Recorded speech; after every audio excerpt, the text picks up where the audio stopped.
Yo, salut les gars, j'espère que vous allez bien. Pour ma part, ça rend super bien. Aujourd'hui, on va se retrouver pour une toute nouvelle vidéo commentée sur la Argon Family. Voilà mon deuxième commentaire normalement, si l'autre que j'ai fait n'a pas été posté. Donc voilà, j'espère que mon dernier commentaire vous a plu. C'est vrai que j'ai eu des retours très positifs et franchement, je vous remercie du fond du cœur. Je suis assez débutant en commentaire, j'en ai fait qu'une dizaine, une quinzaine peut-être. Et c'est vrai que c'est toujours très sympa que des gens disent dans les commentaires que mon commentaire est agréable à entendre. Donc voilà, vraiment, je vous remercie du fond du cœur. N'oubliez pas le petit pouce bleu également pour cette vidéo, je vous le rappelle, mais bon, c'est vraiment vous qui choisissez. Si la vidéo vous plaît, mettez un petit pouce bleu, ça fait toujours très plaisir.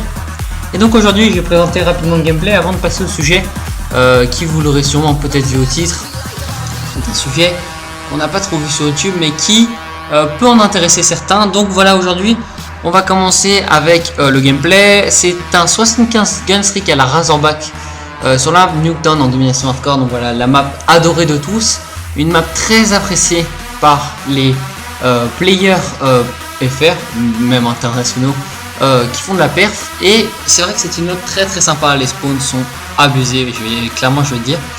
Donc voilà, je vais revenir sur le gameplay. Donc le gameplay, je vais pas trop en parler longtemps parce que c'est mon gameplay, donc ce serait un peu bizarre de m'auto-complimenter. Donc c'est un 75 gunstrike en groupe de 3. J'étais accompagné de Pubstone Tryhard et de Draxia, je crois que c'était ça, voilà exactement. Et je vais réaliser un 75 gunstrike en à peu près 6 minutes, je sais plus exactement. Donc voilà, j'en ai terminé avec le gameplay. On va tout de suite commencer avec le sujet qui est aujourd'hui le sujet qui sûrement va vous intéresser. C'est est-ce que les armes DLC, donc tout ce qui est toutes les nouvelles armes qui arrivent aussi bien sur Black Ops 3 que sur les anciens Call of Duty, améliore-t-elle ou pas le jeu? Il y aura un comparatif entre les anciens Call of Duty comme BO2 et Black Ops 3. Il y aura mon point de vue et quelques sources que j'ai trouvées sur les réseaux sociaux. Et puis voilà, on va tout de suite commencer avec le sujet. Donc d'abord, je vais faire un petit retour aux sources. Je pense que ça va rappeler de bons souvenirs à beaucoup de monde. Sur Black Ops 2, comme vous le saviez, il y a eu pas mal de DLC. Je crois qu'il y en a eu 4 principaux. Après, je sais pas s'il y en a eu d'autres. Mais en tout cas, il y en a eu 4. Ça j'en suis sûr et certain. Parce que j'en ai acheté 2. J'ai acheté le DLC Révolution et l'autre, je sais plus exactement le nom. Vraiment, je suis désolé. Et comme vous le saviez, à chaque fois, il y avait plusieurs maps. Donc là, encore une fois, je le dis de mémoire, je crois qu'il y avait 4 maps sur les DLC. Et très souvent, il y avait une map zombie qui allait avec. Et il y avait de temps en temps une arme DLC.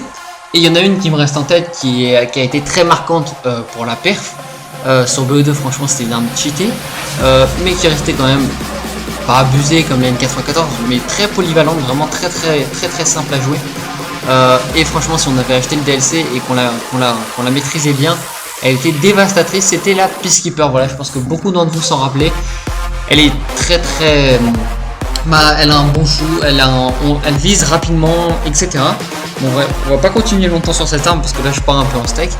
Et donc il y avait cette arme là, et donc cette arme par exemple, elle restait dans le contexte des mitraillettes. Vous voyez, il y avait d'autres mitraillettes, et il y avait cette arme, c'était une mitraillette, ou je sais plus si c'était un fusil d'assaut. En tout cas, ça restait une arme, je veux dire, qu'on peut retrouver par exemple si ça existait en temps de guerre. C'est une arme qui peut exister dans la guerre, dans la vie réelle.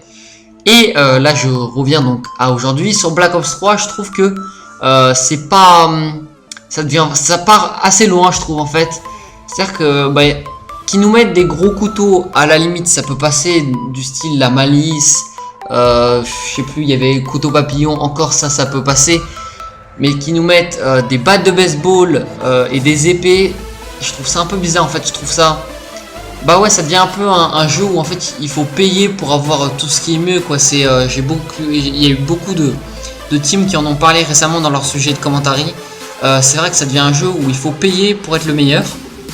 Et moi franchement je trouve ça assez dommage parce que par exemple ça a commencé sur Advanced Warfare, un jeu qui n'était pas énormément apprécié mais qui restait quand même assez potable, avec les supply drops. Donc vraiment là c'était vraiment fait pour dépenser de l'argent. Il y en a beaucoup qui ont vraiment dépensé pas mal.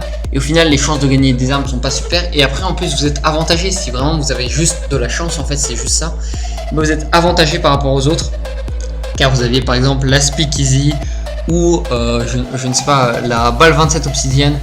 Je dis ça de mémoire, mais voilà, vous aviez des armes un petit peu supérieures. Et sur Black Ops 3, c'est maintenant carrément des armes. C'est même plus des armes qui existent déjà. Par exemple, il y avait la balle 27, ça devenait la balle 27 obsidienne. Là, c'est carrément des armes. Et je trouve que ça part un peu loin. L'épée, c'est vraiment bizarre. La batte de baseball, bah, je veux dire, c'est un objet qui n'est pas du tout fait pour la guerre. C'est un objet qui est utilisé de nos jours dans un sport, en l'occurrence. Donc c'est vrai que je trouve que ça part assez loin.